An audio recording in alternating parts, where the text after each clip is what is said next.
Hello guys and welcome back to Cooking with Sadaf. Today I am going to show you how to make an amazing, fluffy, soft and very airy peach cake. This cake is made with fresh peaches and fresh peach juice.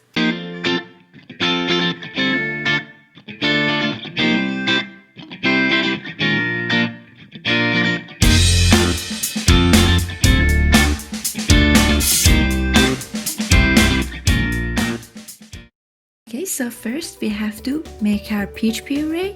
I am pouring some freshly peeled and cut peaches into a mixer.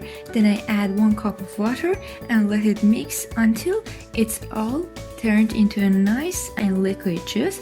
Then I'm going to reserve it for later uses.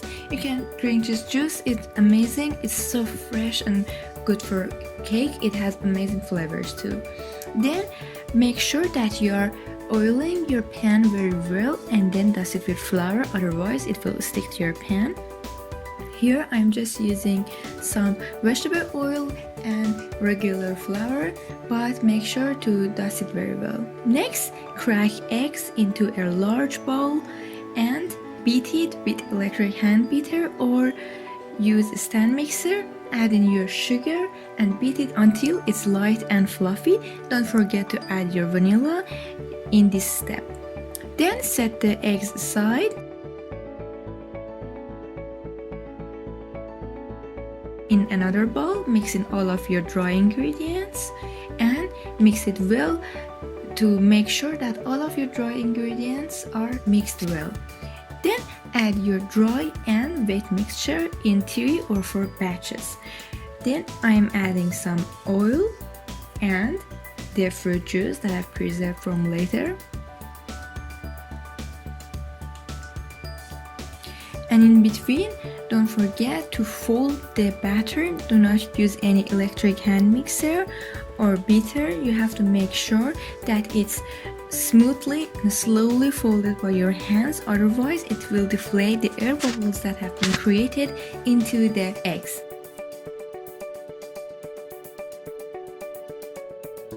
Now I'm pouring the last batch of dry mixture and wet mixture, and make sure that you're beginning and ending with the dry mixture.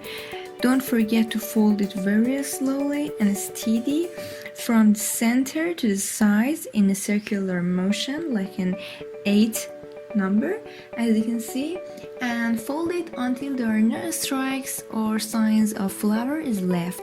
Then here I have some fresh chopped peaches into small cubes, and I will add them to my batter and fold the peaches into the batter very slowly and I make sure that all of the peaches are spread evenly into my batter. Then you have to move quickly here, pour in your batter into your prepared pan and give it a little shake and bake it in the oven. After it's fully baked and cooled down, using the help of your fingers, take the cake out of the pan. Because we have greased it very well, it's not getting out of the pan very easily.